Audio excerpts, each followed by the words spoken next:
ಎಲ್ಲ ಹುಡುಗರು ಊರ್ಗ್ ಹೋಗ್ಬಿಟ್ಟವ್ರೆ. ಇರತ್ ನಾವ್ 3 ಜನ. ಹೋಗಿಗ್ ಹೋಗೋಣ ಬರ್ತೀರಾ? ಈಗ ನನ್ನ ಹತ್ರ ದುಡ್ಡಿಲ್ಲ.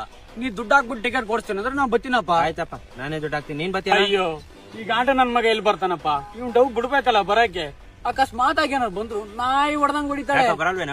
ಎಲ್ಲಿ ಬರ್ಲಿ ಗುರು, ನಮ್ ಹುಡುಗಿ ಬೈತಾಳೆ, ಎಲ್ಲಿ ಹೋಗಕ್ಕೂ ಬಿಡಲ್ಲ. ಅದ್ರಲ್ಲೂ ನಿಮ್ ಜೊತೆ ಬಂದಿದ್ದೀನಿ ಅಂತ ಗೊತ್ತಾದ್ರೆ ಪಕ್ಕ ಬಿಟ್ಟೋಗ್ತಾಳೆ. ನನ್ ಮಗ ಹುಡ್ತಾನೆ ತಪ್ಪ ಮಾಡ್ಬಿಟ್ಟವನೆ ಕಣ. ಅಕಸ್ಮಾತ್ ಗಂಡ್ಸಾಗ್ ಹುಟ್ಬಿಟ್ಟವನೆ. ಲೈ ಬದುಕಿದ್ರೆ ಗಂಡ್ಸ್ ತರ ಬದುಕಿರ್ಬೇಕು, ಗಾಂಡು ಆಗಲ್ಲ.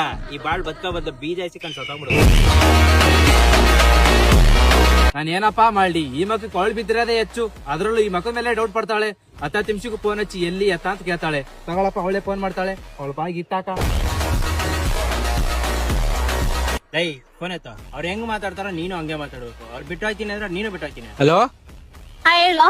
ನಮ್ಮ ಹುಡುಗರ ಜೊತೆ ಮೂವಿ ಹೋಗ್ತಾ ಇದೀನಿ ಕಣೆ. ಹೋಗ್ಬೇಡ ಕಣ. ಬರೀ ಹುಡುಗರೇ ಇರೋದು. ಯಾವನಾದ್ರೂ ಆಗಿರ್ಲಿ ಹೋಗ್ಬೇಡ ಅಂದಿರ್ತಾನೆ, ಹೋಗ್ಬೇಡ ಅಷ್ಟೇ. ನಾನು ಹೇಳ್ದಂಗ್ ಕೇಳ್ಕೊಂಡು ಇರಂಗಿದ್ರೆ ಇರು, ಇರೋದ್ರೆ ನನ್ನ ಬಿಟ್ಟೋಗು. ನೀನು ಅಷ್ಟೇ, ನಾನು ಹೇಳ್ದಂಗೆ ಕೇಳ್ಕೊಂಡು ಇರಂಗಿದ್ರೆ ಇರು, ಇಲ್ಲ ನಾನು ಬಿಟ್ಟೋಗ್ ನೀನು. ನೋಡಪ್ಪ, ನಮ್ಮ ಹುಡುಗ ಕೊನೆಗೂ ಗಂಡ್ಸಾಗ್ಬಿಟ್ಟ. ನೋಡ, ಒಂದು ರಿಲೇಶನ್ಶಿಪ್ ಅಲ್ಲಿ ಒಂದು ಹುಡುಗಾನೇ ಆಗಿರ್ಲಿ ಹುಡುಗಿನೇ ಆಗಿರ್ಲಿ, ಒಬ್ರಿಗೊಬ್ರು ಕಂಟ್ರೋಲ್ ಮಾಡಬಾರ್ದು. ಮಾಡ್ತಾವ್ರೆ ಅಂತಂದ್ರೆ ಒಬ್ರ ಜೊತೆ ಒಬ್ರು ಇರ್ಲೇಬಾರ್ದು, ಬಿಟ್ಟು ಹೋಗ್ತಾ ಇರ್ಬೇಕು.